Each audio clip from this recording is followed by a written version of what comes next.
एक ऐसा जमाना आ जाएगा, एक ऐसा जमाना आ जाएगा कि तुम देखोगे लोगों को, तुम देखोगे औरतों को, तुम देखोगे लेडीज को, तुम देखोगे ख्वातीन को, तुम औरतों को देखोगे कासियात, देखने में तो वो कपड़े पहने हुए दिखाई देंगी, बज़ाहिर तो उनके जिस्म पर कपड़ा होगा आरियात, लेकिन हकीकत में वो बरहना होंगी, हकीकत में वो नंगी होंगी। कपड़ा तो पहनेंगी लेकिन कपड़ा पहनने के बावजूद वो नंगी होंगी, वो बरहना होंगी। आज उनके कपड़े देख लो, छोड़िए शादियों का हाल, जलसे में आने वालियों को देख लो। ईद और बकरीद के दिन औरतों के पहनावे देख लो, और अपनी जवान बच्चियों को देख लो जिनकी उम्र 10 साल से बड़ी है। याद रखिएगा, 10 साल से बड़ी लड़की के ऊपर पर्दा फर्ज हो जाता है। 10 साल से बड़ी लड़की का फिर सर का एक बाल भी किसी गैर मर्द को नहीं दिखना चाहिए। हमारी नजरों में बहुत मामूली बात है, छोटी है। अल्लाह के रसूल ने फरमाया था, जब तुम्हारा बेटा 7 साल का हो तो उसको नमाज का हुक्म दो, और 10 साल का हो तो नमाज के लिए ज़बरदस्ती करो, ना पढ़े तो उसको मारो पीटो। 10 साल के बाद कुरान और हदीस के सारे अहकाम नाफिज हो जाते हैं। आजकल 10-11 साल की लड़कियां बालिग हो रही हैं, टीवियों पर सीरियल ऐसे आ रहे हैं, मोबाइलों में ऐसी ऐसी वाहियात चीजें यूट्यूब वगैरह पर, फेसबुक पर आ रही हैं कि इनको देखकर हमारी लड़कियां जो कभी 16-17 साल में बालिग होती थीं, आज 11-12 साल की उम्र में बालिग होने लगी हैं। और यानियत फैल चुकी है, शर्म हया ताक पर रखी जा चुकी है।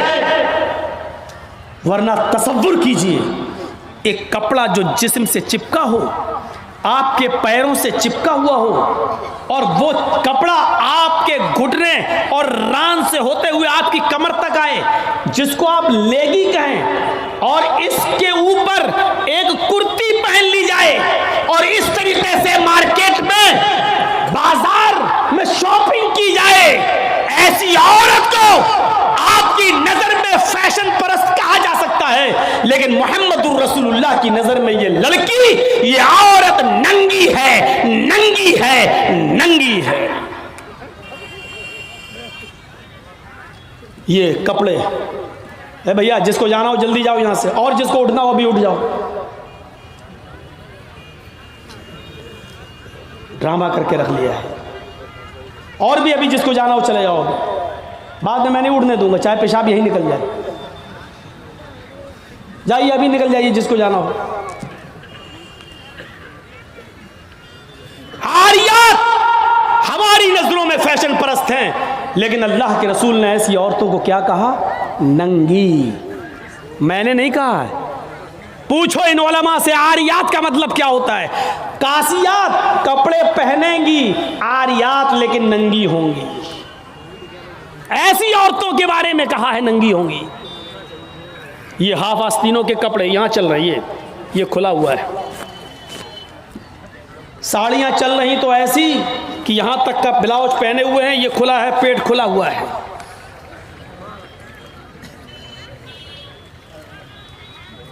और जो चंद बुरके अब चल भी रहे हैं बिहार बंगाल में, पहले तो चलते नहीं थे, तो अब बुरकों में भी डिजाइन चलने लगी है। कड़े हुए बुरके, डिजाइनदार बुरके। अब एक बात बताइए, बुरके को आप एक तो डिजाइनदार बना रहे हैं, और दूसरा जब औरत या लड़की जब बुरका ओढ़ती है तो सीने पर फूल बना दिए आप। ये बताइए यहां फूल बनाने की क्या जरूरत थी?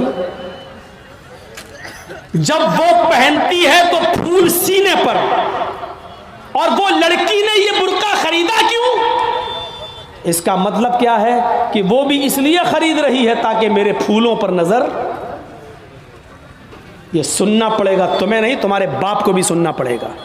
जब तक मैं इस कुर्सी पर हूं, ये अथॉरिटी, ये पावर मुझे इस्लाम ने दिया है, सुनना पड़ेगा। क्यों खरीदा है उसने ये बुरका? यूपी साइड में आ जाओ, लखनऊ के बुरके देख लो, बम्बई के देख लो, हैदराबादी बुरके देख लो, कसम खुदा की अब बुरके नहीं रह गए। अब 60 साल की बुढ़ी भी ओढ़ ले तो ऐसा लगता है जैसे वो 18 साल की लड़की जा रही है। ये बुरके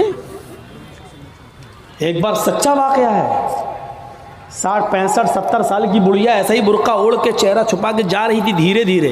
भाई बुढ़ी थी, वो धीरे धीरे चल रही थी, तो एक लड़का उसका पीछा करने लगा।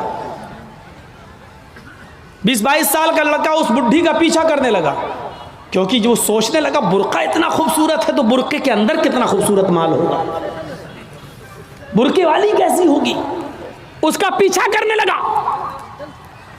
बुढ़िया धीरे धीरे चल रही, लड़का समझ रहा मुझे लिफ्ट दे रही है, मेरी वजह से धीरे धीरे चल रही, जबकि वो अपनी कमजोरी की वजह से धीरे धीरे चल रही। बुढ़िया समझ गई कि लड़का मेरा पीछा कर रहा है, तो थोड़ी दूर चलने के बाद उसने अपना नकाब खोला और अपनी तुतलाती जबान में बोली, बेटा। लड़के का तो मूड खराब हो गया, कमबख्त मेरा तो मामला ही गड़बड़ हो गया। बेटा तू मेरा पीछा क्यों कर रहा है, मैं तो तेरी अम्मा की उम्र की हूं। लड़के को भी गुस्सा आ गया, कहती बात मैं अपने लिए नहीं अपने अब्बा के लिए ढूंढ रहा हूं। अब 60, 65, 70 साल की बूढ़ियों को ऐसे खूबसूरत बुरके पहनने की क्या जरूरत। बुरकों का मकसद जो कभी था पर्दा, लेकिन आज उनका मकसद भी वो नहीं रह गया है। अल्लाह के नबी के ज़माने में एक सहाबी अल्लाह के नबी के पास आती हैं, मुस्नद अहमद की सही रिवायत, जिनकी चादर कपड़े से नीचे, टखने से नीचे, चप्पल से नीचे ज़मीन की मिट्टी उड़ाती हुई आती है और कहती है, अल्लाह के रसूल मैं इस चादर को ओढ़कर नमाज पढ़ने जाती हूँ। आपने कहा चादर इतनी नीची होनी चाहिए।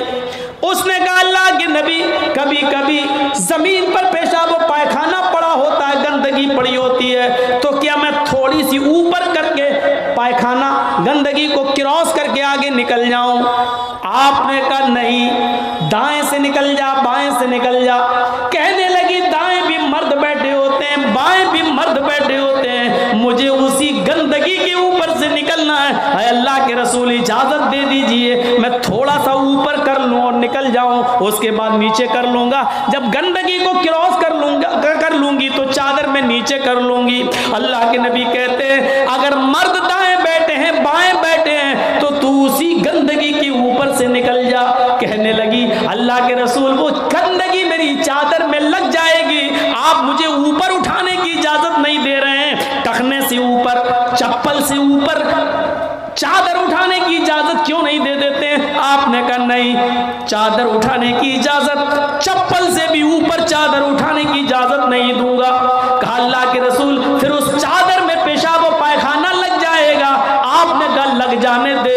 कहने लगी है अल्लाह के रसूल उसी चादर को तो ओढ़कर मैं नमाज पढ़ती हूँ मस्जिद में। जब ऊपर औरतों का अलग इंतजाम होता है या पर्दे में औरतों का इंतजाम होता है, तो मैं इसी चादर को ओढ़े ओढ़े नमाज पढ़ती हूँ। आपने कहा उसी चादर को ओढ़ कर नमाज पढ़ ले। कहने लगी उसमें पेशाब और पायखाना लग जाएगा, क्या उसी और चादर को ओढ़ कर नमाज पढ़ लूं।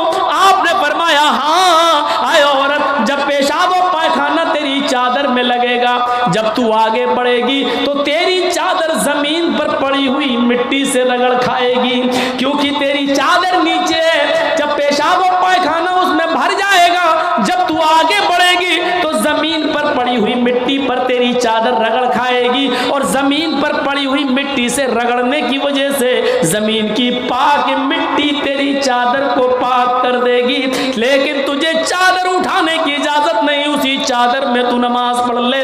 गंदगी लगती है तो लग जाने दे, आगे बढ़ेगी तो जमीन पर पड़ी हुई पाक मिट्टी तेरी चादर को पाक कर देगी। मेरे भाइयों, पेशाब और पायखाना देखकर भी अल्लाह के रसूल ने औरत को चादर उठाने की इजाजत नहीं दी। मेरी बहनों, तुम्हारे दिल कैसे गवारा कर लेते हैं। जलसों में भी चूड़ियां खरीदने के लिए, बैलून खरीदने के लिए, जलेबियां खरीदने के लिए तुम किस तरीके से लेडीज पिंडाल से निकलकर तुम बाजारों में घूम लेती हो। शर्म आनी चाहिए। तुम्हारे कलेजे और तुम्हारे दिल कैसे गवारा कर लेते हैं। ये लड़के और लड़कियां एक जगह शॉपिंग करें, करें, खरीदारी करें, ये तुम्हारे कलेजे, तुम्हारे ज़मीर कैसे गवारा कर लेते हैं। जबकि अल्लाह के नबी फरमाते हैं, ला यखलुअन्न रजुलुन बिमरातिन इल्ला कान सालिसुहुमा शैतान। कोई मर्द किसी औरत से तन्हाई में न मिले, कोई मर्द किसी औरत से अकेले में न मिले कि उसमें तीसरा शैतान होता है, उसमें तीसरा बहकाने वाला शैतान होता है। मेरे भाइयों, इस्लाम का कानून यही है, इस्लाम का निजाम यही है। एक औरत, उसका शौहर मर चुका है, औरत के पास बहुत ज्यादा पैसा है, वो हज करना जाना चाहती है, शौहर इंतकाल कर गया, अब औरत अकेले हज करने नहीं जा सकती है, जबकि मुस्तती है, साहिब इस्तिताअत है, हज करने जाना चाहती है, अच्छा काम करने जाना चाहती है। इस्लाम कहता है कि तेरा शौहर नहीं है तो भाई के साथ जा, भाई नहीं है तो बाप के साथ जा, बाप नहीं है तो बेटे के साथ जा, लेकिन किसी महरम का होना जरूरी है, उसके साथ जा। चीख कर औरत कहती है, कोई नहीं है, मेरे पास दौलत है। अल्लाह के नबी कहते हैं, फिर दौलत संभाल कर अपने पास रख। अगर तेरा भाई नहीं है, बेटा नहीं है, शौहर नहीं है, बाप नहीं है, कोई महरम नहीं है, तो तू अकेले हज करने नहीं जा सकती है। नहीं, अरे अल्लाह के नबी, मेरा पड़ोस में बड़ा अच्छा नेक हाजी नमाजी नेक आदमी रहता है, मैं इसको भाई बना लेती हूँ, चली जाऊं। फरमाया नहीं नहीं, मुंह भोले भाई को भाई बनाकर उसके साथ तुम हज करने नहीं जा सकती हो, इसलिए कि अपने मुंह से किसी को भाई बोलने से वो तुम्हारा सगा भाई नहीं हो जाएगा, अपने मुंह से किसी को बेटा बोल देने से वो बेटा नहीं हो जाएगा। तुम किसी को बेटा बोल दो, भाई बोल दो, जो चाहो बोल दो, लेकिन इस्लाम ये कहता है कि उसके साथ भी औरत को इजाजत नहीं है कि वो हज करने जाए। अगर कोई नहीं है तो मत जाओ, लेकिन इस्लाम इस बात की इजाजत नहीं देता है कि तुम अकेले जाओ या किसी को बहन, किसी को भाई या बेटा बनाकर जाओ, इस बात की इजाजत नहीं देता। इस्लाम एक इबादत में, हज जैसी इबादत में भी औरत को किसी गैर मर्द को मुंह बोले भाई और मुंह बोले बेटे के साथ भी जाने की इजाजत नहीं देता। तो मेरे भाइयों, जब खाने काबा में जाने की इजाजत नहीं देता है, सफा मरवा की सई की इजाजत नहीं देता है, इतनी खूबसूरत इबादत की इजाजत नहीं देता है, तो बाजारों में अकेले घूमकर शॉपिंग करने की इजाजत कैसे देगा? फिर बाजार के अंदर औरत को अकेले जाने की इजाजत कैसे देगा? इतनी खूबसूरत इबादत करने की इजाजत नहीं देता है, इतनी खूबसूरत इबादत करने की इजाजत नहीं देता है, तो मेरे भाइयों, फिर औरत को बाजारों में घूमने की इजाजत कैसे देगा? फिर बाजार में घूमने और बाजार में सैर व तफरीह की इजाजत कैसे देगा? हमारी माँ बहनों को इस बात को सोचना चाहिए, गौर करना चाहिए, संजीदगी से इसको लेना चाहिए। एक जमाना था, हजरत फातिमा कह रही हैं, आए अली, मैं इतनी बीमार हूँ, इतनी बीमार हूँ, लगता नहीं कि इस बीमारी में मैं बच पाऊंगी। आए अली, अगर मुझे कुछ हो जाए, अगर मेरा इंतकाल हो जाए, आए अली, तो मुझे दिन के उजाले में दफनाने मत ले जाना, रात की तारीकी में ईशा की नमाज के बाद मुझे कब्रिस्तान में दफन करना। हजरत अली ने कहा, अरे फातिमा, ऐसा क्यों कह रही हो? अगर तुम्हारा इंतकाल सुबह फजर के बाद हो तो क्या ईशा तक हम तुम्हारे जनाजे को रखेंगे, मिट्टी को रखेंगे? तुम्हारे बाप का, तुम्हारे अब्बू का फरमान है कि मैयत को जल्दी कब्रिस्तान ले जाओ, फिर मैं लेट कैसे करूं? फरमाती हैं, आए अली, आए मेरे प्यारे शौहर, मुझे रात में ही ले जाना, मेरी बात को गिरा बांधो, मेरी बात को मजबूती से पकड़ लो, मेरी वसीयत को याद रखना, चाहे मेरा इंतकाल कभी भी हो, लेकिन मुझे ईशा के बाद दफनाना, मुझे दिन के उजाले में कब्रिस्तान न ले जाना। आए अली, मैं नहीं चाहती हूँ कि मेरे मुर्दा जिस्म पर पड़े हुए कफन पर भी किसी गैर मर्द की नजर पड़े, मैं अपने कफन पर भी किसी गैर मर्द की नजर नहीं पड़ने देना चाहती हूँ। आए अली, मुझे रात में ले जाना, दिन के उजाले में नहीं, मैं नहीं चाहती कि मेरे कफन पर भी किसी गैर मर्द की नजर पड़े। मेरे भाइयों, इंतकाल के बाद निकाह जायज नहीं है, इंतकाल के बाद शादी नहीं होती है, लेकिन इंतकाल साल के बाद भी अपने जिस्म को तो छोड़ो, अपने कफन को भी किसी गैर मर्द को देखने की इजाजत नहीं दे रही है। ये था हजरत फातिमा का पर्दा। इस पर्दे की रोशनी में मेरी बहनों अपने गरीबानों में झांक कर देखो, अपने अपने गरीबानों के बटन खोलो और तलाश करो हम कहाँ खड़े हैं, हमारा पर्दा क्या है, हमारी इज्जत व आबरू क्या है। आज हम हमारे चेहरों का हरकत व नाकस देख रहा है। कल तक हमारे खूबसूरत गालों को कभी आसमान की निगाहों ने भी नहीं देखा था, चांद और सितारों ने भी नहीं देखा था, और आज जो चाहता है देख लेता है। हरकत व नाकस जिसको चाहो आज वो बड़ी आसानी से हमारी बहनों बेटियों का दीदार कर रहा है। और एक और बात, जितना अमीर बाप है, जितना अमीर बाप है, जितना भी बाप अमीर मिलेगा आपको, आप देखिएगा उसकी बेटी उतने ही कम कपड़े पहने हुए होगी। किस बात का अमीर है तू, काहे का अमीर है तू? अपनी बेटी को 5 मीटर का कपड़ा लाकर नहीं दे सकता है तो काहे का अमीर है तू? कंजूस और बखील बाप। अल्लाह ताला ने इन अमीरों को ऐसी सजा दी है, ऐसी सजा दी है। कल तक ये गरीबों की लड़कियों को डांस कराया करते थे, आज अल्लाह ताला ने इन अमीरों की लड़कियों के जिस्मों से कपड़े उतार कर उनको लोगों की नजरों को दीदार करने पर मजबूर कर दिया। आज इन अमीरों की लड़कियों के जिस्मों से कपड़े उतरवा कर आज गरीब इन लड़कियों को देख रहे हैं, उनका नजारा कर रहे हैं। आज अमीरों को अल्लाह ने ये सजा दी है। आज वो फैशन समझते हैं कि मेरी बेटी फैशनेबल कपड़े पहने हुए हैं। नहीं नहीं मेरे भाइयों, मेरी भाइयों, आप अपनी बहनों के जिम्मेदार हैं। अल्लाह के नबी ने फरमाया कि जिस लड़की का बाप, जिसकी बेटी बेपर्दा घूमे वो बाप दयूस है, जिसकी बहन बेपर्दा घूमे वो भाई दयूस है, जिसकी बेटी बेपर्दा घूमे वो बाप दयूस है, जिसकी बीवी बेपर्दा घूमे वो शौहर दयूस है। गौर करो कितनी साफ लफ्जों में, कितने साफ लफ्जों में अल्लाह के नबी ने फरमाया, जिसकी बहन बेपर्दा घूमे वो भाई दयूस, जिसकी बेटी बेपर्दा घूमे वो बाप दयूस, जिसकी बेटी बेपर्दा घूमे वो बाप दयूस, जिसकी बीवी बेपर्दा घूमे वो शौहर दयूस। अब दयूस का माना अगर हम समझ जाएं तो सारा मामला हल हो जाए। दयूस, दयूस का ये तो अरबी लफ्ज़ है ना, इसका उर्दू में तर्जमा होता है, सुनने की ताकत है, सुनेंगे। दयूस का मतलब होता है भड़ुआ।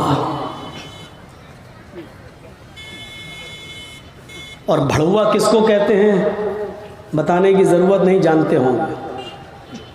भड़ुआ कहते हैं उसको जिसने अपनी बहन, बेटी या बीवी या माँ को गलत काम करने के लिए किसी अड्डे पर बिठा दिया हो, चकले पर बिठा दिया हो और उनसे गलत काम करवाता हो और उनकी कमाई खाता हो। अरबी ज़बान में इसको दयूस कहते हैं और उर्दू में इसको भड़ुआ कहते हैं। कितना सख्त जुमला इस्तेमाल किया अल्लाह के रसूल ने। मौलाना जर्जीस को आप कह रहे होंगे ये क्या हो गया इसको। अल्लाह के नबी ने कहा जिसकी माँ बेपर्दा घूमे और बेटा अपनी माँ की बेपर्दगी पर कुछ ना बोलता हो वो बेटा भड़ुआ। जिसकी बीवी बेपर्दा घूमे और शौहर अपनी बीवी की बेपर्दगी पर कुछ ना बोले वो शौहर भड़ुआ।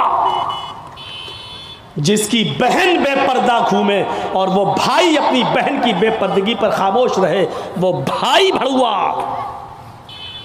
और जिसकी बेटी बेपर्दा घूमे और बाप अपनी बेटी की बेपर्दगी पर खामोश रहे वो बाप भड़ुआ। दयूस कह दो मौलाना चलेगा, भड़ुआ मत कहो, अच्छा नहीं लग रहा है। हम कब कह रहे हैं कि अच्छा लग रहा है? हमको अच्छा लगाना कब है? जब अच्छा ही लगने लगे तो फायदा क्या है? इंजेक्शन ऐसे लगाओ दर्द ना हो। बासा ऐसा हो सकता है कि इंजेक्शन लगे और दर्द ना हो?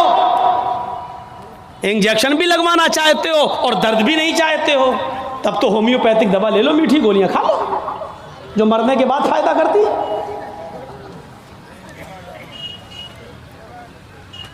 होम्योपैथी की दवा के बारे में यही मशहूर है, बहुत लेट फ़ायदा करती है, तो हमने कह दिया मरने के बाद फ़ायदा करती है। लेकिन सिस्टम मिल जाए तो जादू की तरह भी फ़ायदा करती है, बहुत जल्दी भी करती है। तो जब आपको मीठी गोलियां ही खाना है होम्योपैथिक दवा, तो फिर मत कराओ तकरीरें, और तकरीर करा रहे हो तो सुनो, सुनना पड़ेगा। कितने लोग हैं आज जो अपनी बीवी की बेपर्दगी पर सवाल उठाते हैं? कितने ऐसे हैं जिनकी बेटियां आज बेपर्दा घूमती हैं और वो बाप अपनी बेटियों को डांटते हैं? अगर माँ बाप अपनी बेटियों को सही से जिम्मेदारी निभाने लगे तो आज एक भी लड़की के पास एंड्रॉयड मोबाइल ना हो। हमारी 18-20 साल की लड़की जिसकी शादी नहीं हुई, घर पे रहती है, उसके हाथ में एंड्रॉयड मोबाइल, चीख चीख के बता रहा है कि बाप की तरबियत में कमी है, बाप अपनी बेटी पर पूरा का पूरा हुक्मरान नहीं है, हाकिम नहीं है, या ये कह रहा है बेटी के हाथ में वो एंड्रॉयड मोबाइल चीख चीख के कह रहा है ये बाप ना कह रहा है, बेटी के आगे बाप की नहीं चल रही है, बाप मजबूर हो चुका है। मेरे भाइयों, अगर बाप मजबूर न होता तो बेटी के हाथ में एंड्रॉयड मोबाइल नहीं होता। क्या जरूरत है बेटी के हाथ में देने की, वो तो घर में रहती है, क्यों चलाएगी साहब? आपकी बेटी 18-20 साल की क्यों फेसबुक चलाएगी, क्यों व्हाट्सएप चलाएगी, क्यों मैसेंजर चलाएगी? और आप कैसे अपनी बेटी को फेसबुक और मैसेंजर और व्हाट्सएप चलाने के लिए ढील दे सकते हैं? कैसे? आपका ये दिल कैसे गवारा कर लेता है? आप जिम्मेदार हैं। हमारी ये बेटियां कल बच्चों की माएं बनेंगी, शादी के बाद इनको अपने बच्चों की तरबियत करना है। माँ के कदमों के नीचे जन्नत बताई गई है, हालांकि ये कोई हदीस नहीं है, एक मकूला है, लेकिन बच्चे अपने माँ के कदमों के नीचे जन्नत कैसे ढूंढें? ये आजकल की माँ के कदमों के नीचे जन्नत है? जिसको खुद नहीं मालूम कि कदम मेरे कहाँ हैं, उसके कदमों के नीचे बच्चे जन्नत ढूंढेंगे? हमें सोचना है, हमें अपनी बेटियों की तरबियत करना है। इमाम अहमद इब्न हंबल अपनी मुस्नद के अंदर एक वाकया नकल करते हैं कि एक सहाबिया थी, उनके घर में एक बच्चा पैदा हुआ। एक सहाबिया थी, उनके घर में एक बच्चा पैदा हुआ। जब बच्चा पेशाब करता था तो पानी का लोटा उस बच्चे की शर्मगाह पे डाल देती थी। जैसी बच्चे ने पेशाब किया वो पानी लाती और शर्मगाह पे डाल देती। वो सहाबिया कहती हैं मेरा बेटा जब चलने के लायक हुआ, पहला दिन था उसका चलने का, पहला दिन था मेरे बेटे के चलने का, पहला दिन था मेरा बेटा खड़े होकर जब चला, मेरे बेटे को जब पेशाब की जरूरत महसूस हुई तो उसने पानी का बर्तन देखना शुरू कर दिया। माँ कहती है कि मैं देख रही थी अपने बेटे को, जब भी वो पेशाब करता था तो मैं पानी उसकी शर्मगाह पे डाल देती थी। आज देखती हूँ मेरा बेटा चल रहा है, देखती हूँ ये क्या करता है। जब बेटा पहला दिन चलने के लायक हुआ, पहला दिन था, तो बेटे ने पानी का प्याला उठाया और दोनों हाथ से पकड़कर धीरे धीरे चला और एक कोने में जाकर बैठ गया, पेशाब किया और पेशाब करने के बाद वो पानी का प्याला अपनी शर्मगाह पे डालने लगा। उसको इस्तिंजा करना नहीं आता था, उसको धोने का तमीज भी नहीं मालूम था, उसको पता ही नहीं, लेकिन वो वैसा ही कर रहा है जैसी उसकी माँ ने उसको बताया। जैसे उसकी माँ उसके साथ कर देती थी, वो पानी का प्याला उठाकर अपनी शर्मगाह पे डाल लिया और खाली प्याला लेकर अपनी माँ के पास आ गया। माँ की आंखों में आंसू आ गए, आसमान पर नजर डालकर कहती है फुज़्तु बिरब्बिल काबा, काबे के रब की कसम में कामयाब हो गई, अल्लाह की कसम में कामयाब हो गई। अपने बच्चे को जो सिखाना चाहती थी मेरे बच्चे ने वो सीख लिया। मैं अपने बच्चे को जो तरबियत देना चाहती थी मेरे बच्चे ने वो तरबियत हासिल कर ली। मुझे उम्मीद है कि मेरा बच्चा कभी नापाक नहीं रहेगा, मेरा बच्चा जब भी पेशाब करेगा तो पानी जरूर ले जाएगा और इस्तिंजा करेगा।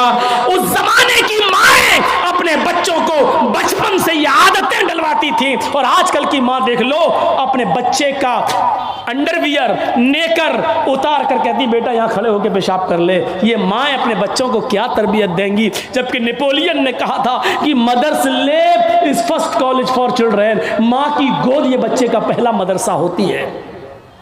पहली यूनिवर्सिटी माँ की गोद है। जो बच्चा अपनी माँ की गोद से तरबियत हासिल करके नहीं निकला वो किसी यूनिवर्सिटी से तरबियत हासिल नहीं कर सकता है।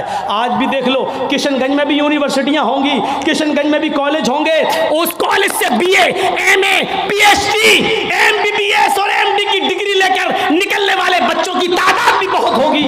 लेकिन उन्हीं बच्चों को देखिए खड़े होकर सड़क के किनारे पैंट की चैन खोलकर धार मार रहे होंगे, पेशाब कर रहे होंगे। ये इन यूनिवर्सिटियों के फारिगीन स्टूडेंट हैं जो फारिग होकर निकले, जिनको एमडी करने के बाद, एमबीबीएस करने के बाद भी पेशाब करने की अकल नहीं आई है। इनसे तो बेहतर वो कुत्ता है जो कम से कम पेशाब करता है तो एक टांग तो उठा लेता है ताकि उसके ऊपर छींटे ना आए। इन्होंने यूनिवर्सिटी से पढ़ने के बाद भी ये कुत्ते से भी बदतर बनकर निकले हैं। वो यूनिवर्सिटी इनको इंसान नहीं बना सकी, वो कॉलेज उनको इंसान नहीं बना सके, वो स्कूल इनको इंसान नहीं बना सके। एमडी, पीएचडी करने के बाद भी आज कुत्तों से बुरी तरह पेशाब करते हुए नजर आएंगे। कह लेने दीजिए मुझे कुत्ता, गधा, जो कुछ भी बोलता हूं मैं सब। आज मुझे इजाज़त दीजिए मेरे भाइयों। कहो कि जानवरों की इजाज़त मत बोलो, हम लोग इंसान हैं। कुरान ने भी जानवरों की मिसालें दी हैं। उलाइका कल अनाम बल हुम अज़ल, ये चौपायों की तरह हैं बल्कि उनसे भी ज़्यादा गए गुजरे। कुरान ने कहा है ये चौपायों की तरह है बल्कि उनसे भी ज़्यादा गए गुजरे, उनसे भी ज़्यादा गए गुजरे। जब कुरान ने मिसाल दी है तो हम क्यों नहीं मिसाल दे सकते हैं? अपने बारे में सोचो, सोचो। अब्दुल कादिर जिलानी बगदादी रहमतुल्लाह अलैह की तारीख कौन नहीं जानता, जिनको आज लोग बड़े पीर साहब के नाम से भी जानते हैं, जिनके नाम पर 11वीं की बिरयानी की डेग भी बनाते हैं। वो अब्दुल कादिर जिलानी जब 12 साल के थे, उनकी माँ ने उनको एक काफिले के साथ भेजा था। कहा बेटे हालात कितने भी सख्त हों लेकिन झूठ कभी मत बोलना। और जब चोरों ने और डाकुओं ने जब इस काफिले को लूटा तो इस बच्चे से पूछा अब्दुल कादिर से, तेरे पास भी कुछ है? उसने कहा हाँ है। कहा क्या है? 40 अशरफी। कहाँ है? मेरे कुर्ते के अस्तर में। अस्तर को फाड़ के देखा तो 40 अशरफी मिली। पूछा बेटा ये तो ऐसी जगह छिपी हुई थी, किसी को पता नहीं, तूने क्यों बता दिया? लड़के ने जवाब दिया, मेरी माँ ने मुझे चलते वक्त नसीहत की थी कि बेटा हालात कितने भी खराब हो लेकिन कभी झूठ मत बोलना। मैंने अपनी बात, माँ की बात मानी है। चोरों का, डकैतों का, डाकुओं का असर खत्म होता है और रोने लगते हैं और कहते हैं ये बच्चा अपनी माँ की इतनी बात मानता है कि ऐसे मोड़ पर भी उसने अपनी माँ की नाफरमानी नहीं की, हम तो अपने रब की नाफरमानी कर रहे हैं। सारा सामान जो लूटा था सबको वापस कर दिया और सारे के सारे चोरों ने, डाकुओं ने तौबा कर ली। मेरे प्यारे साथियों, एक बच्चा जब अपनी माँ का फरमाबरदार बनता है और माँ की बात मानता है तो माँ की दुआ तमाम डकैतों को तौबा करने पर मजबूर कर देती है। मेरे प्यारे साथियों, ये माँ की तरबियत थी जिसने अब्दुल कादिर जिलानी को एक बुजुर्ग के रूप में पैदा किया है, एक बुजुर्ग के रूप में देखा है। ये माँ की तरबियत थी। और एक उस माँ की तरबियत पर नजर डालो कि जब सुल्तान डाकू को फांसी हुई, जब सुल्तान डाकू को फांसी के तख्ते पर लटकाया गया तो उससे पूछा गया तुम्हारी आखिरी तमन्ना क्या है? उसने कहा मेरी आखिरी तमन्ना यह है कि मेरी फांसी मेरी माँ के सामने मुझे दी जाए। उसकी माँ को बुलाया गया, कहा तेरा बेटा तेरे आंखों के सामने मरना चाहता है। सुल्तान डाकू की माँ की आंखों में आंसू आ गए। पुलिस वालों ने पूछा आखिर माँ के सामने तुम क्यों मरना चाहते हो? उसने कहा ताकि मेरी माँ देखे मौत के वक्त पैर कैसे तड़पते हैं, हाथ कैसे तड़पते हैं और रूह कैसे निकलती है। कहा लेकिन तुम इसके लिए माँ को क्यों मजबूर करके लाए हो? फरमाया पुलिस वालों तुम नहीं जानते हो, जब मैं 8 साल का था, 10 साल का था, मेरी माँ ने मुझसे एक अंडा मंगवाया था। मैं एक दुकान पर गया था, मैं अंडा लेने गया था लेकिन एक अंडा मैंने चोरी कर लिया था दुकानदार का और मैं उसको अपनी जेब में भर लिया था। फिर मैंने उसके पैसे नहीं दिए थे, वापस आ गया। मैंने जब वो अंडा अपनी माँ को दिया और पैसे भी वापस किए, माँ ने कहा क्या हुआ, अंडे वाले ने पैसे नहीं लिए? मैंने कहा नहीं, मैं अंडा चुरा लाया हूँ। तो मेरी माँ ने मुझे थपथपाया था कि बेटा हम लोग गरीब हैं, अच्छा किया तूने ये पैसा बचा लिया, किसी और काम आएगा। फिर यहीं से मुझे चोरी की आदत पड़ती है, मेरे हौसले बढ़ते हैं, फिर मैं डाकू बनता हूं। फिर मैंने लोगों का माल लूटा और जब लोगों ने नहीं दिया तो मैंने उनकी जानें ली। गया और इतना बड़ा लुटेरा बना के पकड़ा गया और कानून ने मुझे फांसी की सजा दी। अगर मेरी माँ ने मुझे अंडा चुराते वक्त जब मैं घर पे लाया था उसी वक्त एक थप्पड़ मारा होता और अंडे वाले को देकर माफी मांग ली होती तो आज मैं इतना बड़ा चोर नहीं बनता, आज इतना बड़ा मैं डाकू नहीं बनता, आज मैं इतना बड़ा लुटेरा नहीं बनता। ये मेरी माँ की तरबियत थी जिसने मुझे फांसी के तख्ते पर चढ़ा दिया। मेरे भाइयों, मेरा भी वक्त हो गया है, इसलिए मैं थोड़ा सा बस जुमले ख़त्म करने वाला हूँ। आप थोड़ा सा बैठे रहिए, इसी तरीके से मोबाइल जलाए रहिए। तो मेरे भाइयों, माँ की तरबियत ही कुछ हुआ करती है। माँ चाहे तो अपने बच्चे को डाकू बना दे, माँ चाहे तो अपने बच्चे को अब्दुल कादिर जिलानी बगदादी की तरह बुजुर्ग बना दे। ये माँ की तरबियत होती है। तो मेरे भाइयों, 1:45 बज भी गए हैं, 11:45 से तकरीर शुरू थी और 1:45 बज गए हैं। 2 घंटा मेरा तकरीबन हो भी गया है और जनरेटर की तेल भी ऐसी मौके पर ख़त्म होने को था। तो मेरे भाइयों, माँ की तरबियत से इबरत हासिल करो और रुकिए, अभी कोई नहीं उठेगा, रुकिए। ख़त्म करने से पहले मुझे एक गुजारिश आपसे करनी है। एक अहद लेकर उठो, एक अहद पैमान लेकर उठो कि हम इंशाअल्लाह अपने बच्चों की अच्छी तरबियत करेंगे। इस वक्त मुल्क के हालात आप देख रहे हैं क्या है।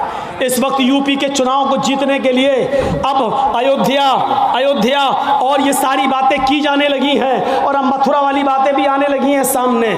यूपी के चुनाव को किस तरीके से बुनाया जा रहा है। और हमारे यूपी में एक साहब ऐसे भी हैं कि एक ने अगर ये कहा कि अयोध्या और ये तो झांकी है, अब जो है मथुरा की बारी है या मथुरा का नंबर है, इस पर नमक और तेल छिड़ककर एक साहब है वो और ज्यादा उसको पॉपुलेशन करेंगे और ज्यादा उसको बढ़ाएंगे, क्योंकि एक तरफ हिंदू हिंदू किया जा रहा है तो एक साहब है वो मुसलमान मुसलमान करेंगे। और इस तरीके से आने वाले चुनाव में एक बखेड़ा होने वाला है। यह भी हो सकता है कि आगे चलकर इस चुनाव में आखिरी जब लहर हो, आखिरी जब काउंटिंग हो, आखिरी जब वो वोट डालने का नंबर आए तो उस मौके पर कोरोना की तीसरी लहर भी आ जाए, क्योंकि ये सारी प्लानिंग ऊपर हो बैठती है, ऊपर होती है। कब कोरोना पैदा करना है, कब कोरोना गायब करना है, कहाँ लाना है, कहाँ नहीं लाना है, इसको यूपी में किस मौके पर लाया जाएगा, कैसे लाया जाएगा, ये सारी साजिशें हो रही हैं। ऐसे मौके पर हम मुसलमानों को एक प्लेटफार्म पे आना बहुत ज़रूरी है। हमें हनफी, शाफई, मालिकी, हम्बली ये सबको भुलाकर एक प्लेटफार्म पे आना है। मेरे भाइयों, ये इदारा का जलसा है और जिस इदारे के लिए ये जलसा किया गया है उस इदारे का ताउन आपने जो कुछ भी किया। मैंने अपनी बात ख़त्म कर दी। अल्लाह ताला से दुआ है कि बार इलाह हमें इस्लाम पर कायम रखना और जब हमारा खात्मा हो तो ईमान पर फरमाना।